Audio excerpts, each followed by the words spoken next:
Hi. Hello. నమస్తే అందరికి. Welcome to my channel. ఇప్పుడు మనం చెప్పుకోబోతున్న story 'I'm in love' episode 43. Story చదివే ముందు ఛానల్‌ని తప్పకుండా కొత్త వాళ్ళందరూ సబ్స్క్రైబ్ చేసుకోండి. లైక్ చేసి షేర్ చేయండి. అలాగే బెల్ ఐకాన్ ఆన్‌లో పెట్టుకోండి. స్టోరీస్ ముందుగానే చదవాలి అనుకుంటే మెంబర్‌షిప్ తీసుకోండి మీకు ఇంట్రెస్ట్ ఉంటే. ఇంతకుముందు ఎలా ఉండేదానివో అలాగే ఉండు. మధ్యలో ప్రేమ, పెళ్లి, ఇష్టాలు అంటూ ప్రతి దానికి ఏడ్చి నాటకాలాడావనుకో, నిన్ను దూరం చేసుకోవడానికి కూడా వెనకాడను నేను. అర్థమైందా? అని రాకీ బాబు నందినికి స్ట్రిక్ట్ వార్నింగ్ ఇచ్చాడు. దాంతో నందినికి ఏడుపు తన్నుకు వస్తూ ఉంటే, ఏడుపుని ఆపుకుంటూ మరి నన్ను పెళ్లి కూడా చేసుకోవా? అని బేలగా కన్నీళ్లతో అడుగుతుంది. ఇప్పుడు నేను చెప్పిన దాంట్లో నీకేం అర్థమైంది? అని రాకీ అడుగుతూ ఉంటే, నాకేమీ అర్థం అవ్వలేదు. నువ్వు నన్ను పెళ్లి చేసుకుంటావా లేదా? అదొక్కటి చెప్పొచ్చు కదా! అని అడిగింది నందిని. ఇంతకు ముందు పెళ్లి ఏది వద్దు, నన్ను చూసుకుంటూ బతికేస్తానన్నావు కదా! మరి ఆ మాట గురించేమంటావు? అని అడిగాడు రాకీ. అప్పుడు నీ జీవితంలో వేరే ఒకరు ఉన్నారు. ఇప్పుడెవరూ లేరు కదా! నేనొక్కదాన్నే నీ లైఫ్‌లో ఉన్నాను కదా! మరి నన్ను పెళ్లి చేసుకోకుండా ఎవరిని చేసుకుంటావు? నన్ను పెళ్లి చేసుకుంటావా లేదా? అదొక్కటి చెప్పొచ్చు కదా! నేను హ్యాపీగా ఫీలవుతాను. అని నందిని ఖచ్చితంగా అతడు చెప్పాలి అన్నట్టుగా అడుగుతూ ఉంది. చెప్పను. ఏం చేసుకుంటావో జేసుకో. ముందు లేచి ఏదైనా తిను. నేను రాత్రి వరకు రాకపోతేనే ఇలా ఏడ్చి అలిగి పడుకున్నావు. మరి కొన్ని రోజులు నేనెటైనా వెళ్ళిపోతే అప్పుడేం చేస్తావే? అన్ని రోజులు నేను లేకుండా ఉండగలవా? తినకుండా ఇలాగే పస్తులుండి ఎవరిని సాధిద్దామనుకుంటున్నావే రాక్షసి నువ్వు? అని అడిగాడు రాకీ.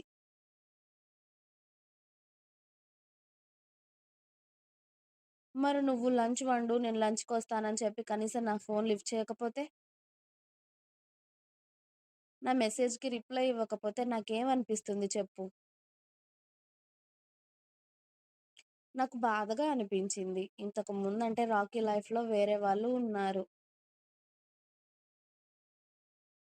వేరే వాళ్ళకి ఇంపార్టెంట్ ఇస్తాడు అని అనుకున్నాను. కానీ ఇప్పుడు నీ లైఫ్‌లో అలా ఎవరు లేరు కదా! నేనే ఉన్నాను కదా!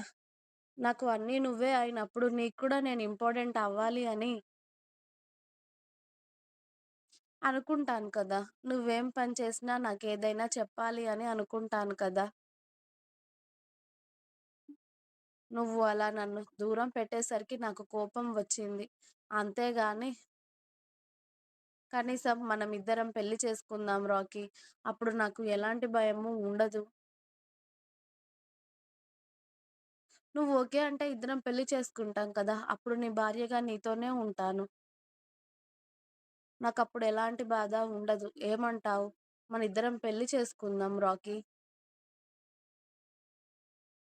అని మెల్లిగా అతడి దగ్గరికి జరిగి అతడి ఒళ్ళో కూర్చొని అతడి మెడ చుట్టూ చేతులు వేసి నందిని రాకీ బాబుని కూల్ చేద్దామని తెగ ట్రై చేస్తూ ఉంది. కానీ ఇవే వెధవ నాటకాలు, వెధవ కథలు పడొద్దు అని ఇప్పటివరకు నీకింత వివరంగా చెప్పాను. అయినా మళ్ళీ పెళ్లి వరకు వచ్చావంటే ఏమనుకోవాలి నిన్ను? పెళ్లి టాపిక్ ఇంకొకసారి మన మధ్యలో తీశావనుకో మామూలుగా ఉండదు అని ఆమె మెడ మీద పంటిగాటు పెట్టి మరీ రాకీ బాబు చెప్పడంతో, అంటే జీవితాంతం నన్ను పెళ్లి చేసుకోవా? మనిద్దరం ఇలాగే ఉంటామా? అని అడిగింది నందిని. అది ఫ్యూచర్‌లో తెలుస్తుంది గానీ లేవవే ముందేదైనా తీసుకురా పో ఆకలవుతుంది. నువ్వు తినకుండా వచ్చిన వాడికి నాకు పెట్టకుండా వేషాలు వేస్తున్నావు. ముందు వెళ్లి తినడానికేమైనా తీసుకురా అని రాకీ బాబు గట్టిగా చెప్పడంతో, ఇక రాకీ ఆకలి అనడంతో వెనక ముందు ఆలోచించకుండా కన్నీళ్లు తుడుచుకొని, ఫేస్ వాష్ చేసుకొని కిందికి పరిగెత్తి మధ్యాహ్నం అతడికి ఇష్టమైన నాన్ వెజ్ వంటకాలు వండడంతో అవే వేడి చేసి వేడి వేడిగా రైస్ పెట్టి అరగంట కిందనే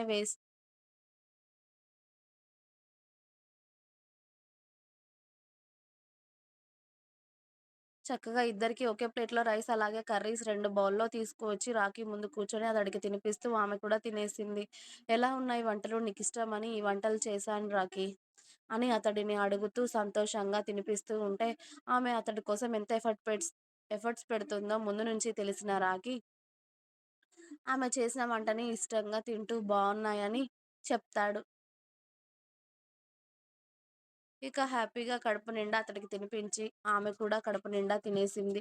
ఇంకా ఉంది. మీకు నా స్టోరీస్ నచ్చినట్టయితే ప్లీజ్ లైక్ చేయండి, షేర్ చేయండి. అలాగే ఛానెల్‌ని తప్పకుండా కొత్త వాళ్ళందరూ సబ్స్క్రైబ్ చేయండి. Please subscribe my channel. Thanks for watching my video. By by. Please like, share and subscribe.